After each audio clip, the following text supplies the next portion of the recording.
현재 마요르카에서 최상의 폼을 보여주고 있는 이강인. 트랜스퍼 마켓 기준 1200만 유로, 한화 약 166억 원의 금액으로 마요르카 전체 선수 가치 1위를 차지할 정도로 마요르카의 핵심 선수로 자리하고 있죠. 현재 하비에르 아기레 감독의 지도를 받고 있는 마요르카는 리그 10위를 기록하고 있는데요. 아기레 지도 아래 이강인은 다양한 포메이션을 소화하고 있죠. 마요르카 측면 미드필더 자리에 위치한 이강인은 공격 시 중앙으로 들어와 기회 창출은 물론 상대 공격 시 측면으로 들어와 수비 가담까지 아기레 감독 전술의 핵심 선수로 기용되고 있습니다. 현재 이강인은 다양한 클럽들과 이적 루머가 돌고 있는데요. 이번 시간에는 이강인과 이적 루머가 도는 클럽들에 대해서 알아보겠습니다. 그럼 이강인이 이적할 것 같은 클럽들 지금 바로 시작합니다.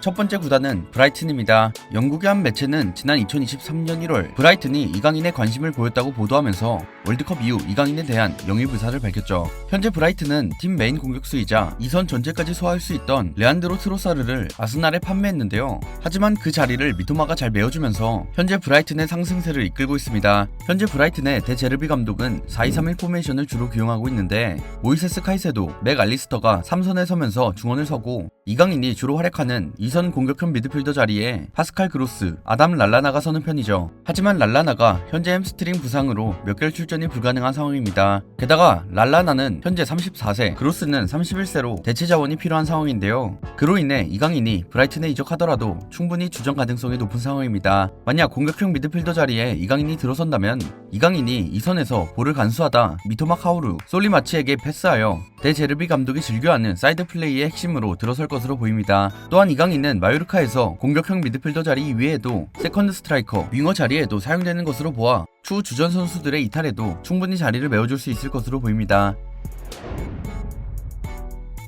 두 번째 구단은 아틀레티코 마드리드입니다. 한 스포츠 매체는 지난 1월 아틀레티코 마드리드가 이강인에 대한 관심을 공식화했다고 밝혔는데요. 이 매체는 올 시즌 마요르카의 가장 결정적인 선수 중 하나로 잉글랜드 프리미어리그의 복수팀이 이강인 영입을 노리고 있는 가운데 아틀레티코 마드리드가 경쟁에 가세했다고 보도했죠. 아틀레티코 마드리드는 주앙 펠릭스가 첼시로 떠나고 마테우스 쿠냐가 울버햄튼으로 이적하면서 공격 옵션을 강화하는 시도로 보이죠. 특히 사울 니게스까지 발렌시아로 이적할 가능성이 커지면서 이강인 영입에 속도를 내고 있다고 설명했습니다.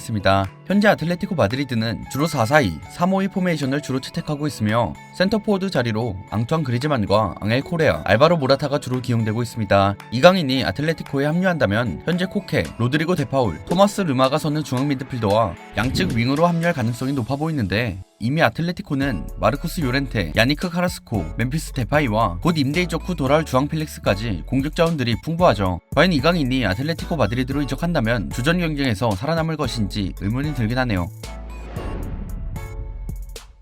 세 번째 구단은 아스톤빌라입니다. 한 영국 매체에서 이강인은 우나이 에메리 감독의 관심을 끌었고 아스톤빌라는 그를 영입할 준비가 됐다고 보도했죠. 심지어 아스톤빌라는 마요르카에 이적료로 1350만 유로, 한화 약 181억 원을 제안하면서 이강인 영입 의사를 밝혔습니다. 지난 겨울 이적 시장부터 이적 가능성이 들려오던 아스톤빌라, 과연 이강인과 잘 들어맞을지가 의문인데요. 또한 빌라는 이강인의 현 소속팀인 마요르카와 최전방의 형태가 유사하다고 볼 수 있는데 마요르카에서 원톱 공격수 베다트 무리키와 플레이메이커 이강인을 두는 방식처럼 빌라에서도 원톱 공격수인 올리 와킨스와 플레이메이커인 레온 베일리나 에밀리아노 부엔디아를 두는 방식으로 이루어져 있죠. 에메리 감독의 아스톤빌라는 4-4-2, 4-3-3 포메이션을 주로 사용하고 있는데 이강인이 아스톤빌라에 입단하게 된다면 이강인의 실질적인 경쟁자는 세컨톱 자원, 윙어 자원일 것으로 보이고 있습니다. 현재 아스톤빌라의 중원을 책임지고 있는 부바카르 카마라와 도글라스 루이스는 수비지향적인 미드필더이죠. 아스톤빌라는 공격시 제이콥 램지, 에밀리아노 부엔디아 등 양측 윙어가 중앙으로 들어와 플레이메이킹을 하는 것을 볼 수 있는데요.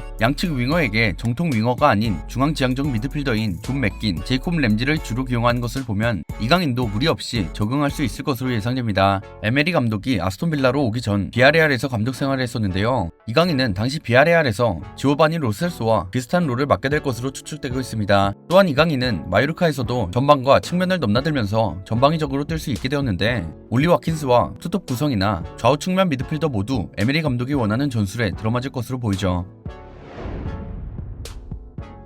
네 번째 구단은 울버햄튼입니다. 울버햄튼 관련 소식을 다루는 영국 매체 몰리뉴 뉴스는 홀렌 로페테기 감독이 온 이후 더 나아졌지만 여전히 골맛을 보지 못한 공격수들이 있다며 울버햄튼은 골문 앞에서 더 많은 기회를 만들 필요가 있으며 다음 시즌에 울버햄튼을 도울 선수 중 하나는 바로 이강인이라고 했습니다. 최근 울버햄튼은 공격적인 투자에도 불구하고 성적을 내지 못하고 있는데요. 디에고 코스타, 마테우스 쿠냐, 파블로 사라비아, 마테우스 누네스 등을 영입했으나 현재 리그 26경기 17득점뿐이죠. 현재 울버햄튼은 공격진과 미드필더를 연결해줄 선수가 부족하다는 평가가 많습니다. 주앙 무티뉴, 후백 네베스 등 미드필더 자원을 보유하고 있지만 공격적 성향이 강한 미드필더가 아니며 그러다 보니 측면 윙포워드가 직접 공을 드리블하는 경우가 잦죠. 이는 체력에 큰 부담이 되기에 효율적인 득점 루트라고 볼 수 없는데 따라서 이강인과 같이 팀 공격에 활력을 일으킬 수 있는 선수를 원하고 있는 것입니다. 현재 울버햄튼의 윙 역할을 해주고 있는 아다마 트라오레의 이적설이 불거지는 만큼 이강인이 그 자리를 차지하여 충분한 기회를 얻을 수 있을 것으로 판단됩니다. 다섯 번째 구단은 뉴캐슬입니다. 영국 매체 스포츠 위트니스는 뉴캐슬 유나이티드가 이강인을 주목하고 있으며 바이아웃 금액인 1,700만 유로를 지불할 준비가 되었다고 보도했죠. 하지만 겨울 이적 시장 이강인의 이적이 이루어지지 않은 것으로 보아 마요르카의 공식적인 제안이 아닌 그저 관심 정도 있던 것으로 추정됩니다. 이강인이 만약 뉴캐슬에 들어오게 된다고 하더라도 뉴캐슬의 4-3-3 전형에서 중원의 핵심인 브루노 기마랑이스의 자리는 차지하기 힘들 것으로 보이죠. 그렇다면 이강인은 양측 윙어 선수들과 주전 경쟁을 펼칠 것으로 내다보고 있는데요. 이강인의 자리는 생 막시맨과 비슷한 역할을 부여받을 것으로 예상됩니다. 에디하우의 뉴캐슬은 적극적인 전방 압박과 전방 공격진과 미드필더의 적극적인 공격 전개가 핵심인데요. 에디하우의 전략에 이강인이 합류하게 된다면 뉴캐슬은 미드필더 라인에서 창조성을 부여해줄 수 있을 것으로 보입니다. 그러나 뉴캐슬이 유럽 대항전에 나간다고 하더라도 이강인의 출전 기회를 보장받기 쉽지 않아 보이고 현재 사우디 자본에 힘을 얻게 된 뉴캐슬은 향후 큰 투자를 할 가능성이 높기 때문에 다음에 영입될 자원들과 험난한 주전 경쟁 역시 우려될 부분이죠. 여섯 번째 구단은 페에노르트입니다. 네덜란드 에레디비시의 페에노르트가 이강인 영입에 관심이 있다고 하는데요. 스페인 스포츠 신문 마르카에서는 지난 1월 페에노르트가 이강인에게 관심이 있다고 합니다. 지난 21-22 시즌 에레디비시 3위라는 성적을 낸 페에노르트는 네덜란드 에레디비시의 강호로서 현재 에레디비시 리그 1위를 달리고 있습니다. 현재 페에노르트가 리그 1위를 달리고 있어 챔피언스 리그 진출도 유력한 상황인데 이강인 선수가 페에노르트로 이적하게 된다면 주축 선수들의 이적이 예상되어 이강인의 주전 가능성이 더욱 커질 것으로 예상됩니다. 그러나 슬롯 감독은 전진 압박을 즐겨하기 때문에 감독 전술에 맞는 이강인의 변화가 필요할 것으로 보이죠. 일곱 번째 구단은 번리입니다. 번리 또한 이강인 영입에 관심이 있다고 보도가 있었습니다. 스페인 스포츠 신문 마르카에서 지난 1월 번리 역시 이강인에게 강한 관심이 있다고 보도했죠. 현재 번리는 잉글랜드 챔피언십에 있으나 현재 압도적 1위를 달리고 있으며 다음 시즌 승적이 유력합니다. 번리는 맨체스터 시티와 벨기에의 전설인 뱅상 콤파니가 감독 자리에 있는데요. 당시 콤파니의 선임은 우려의 시선이 많았지만 현재 좋은 활약을 선보이고 있죠. 현재 번리의 빌드업을 책임지는 조시 브라운힐, 아나스 자루리, 벤슨 마누엘이 있는데 여기에 이강인까지 오게 된다면 번리의 승격 가능성은 더욱 높아질 것으로 보입니다. 만약 과거 감독을 맡았던 두 줄 수비의 션 다이치 감독이 번리의 지휘봉을 지금까지 잡고 있었다면 이강인은 번리와 어울리지 않았을 겁니다. 그러나 콤파니 감독은 높은 점유율을 바탕으로 공격 전개를 펼친다는 건 역시 이강인과 잘 맞는 부분이죠. 전방에서 자유도를 갖고 플레이하는 이강인의 장점이 더욱 부각될 수 있기 때문인데요. 하지만 번리가 이강인을 영입하기에는 쉽지 않아 보입니다. 번리는 앞서 소개한 팀들에 비해서 구단 가치가 현저히 낮고 게다가 번리는 챔피언십이기 때문에 EPL 소속인 다른 팀들보다 매력이 떨어지는 것이 사실이죠. 지금까지 이강인과 이적 루머가 나온 클럽들에 대해 알아보았습니다. 여러분들은 이강인이 어떤 구단과 가장 어울릴지 댓글 달아주시면 감사하겠습니다. 지금까지 월간 베스트였습니다. 감사합니다.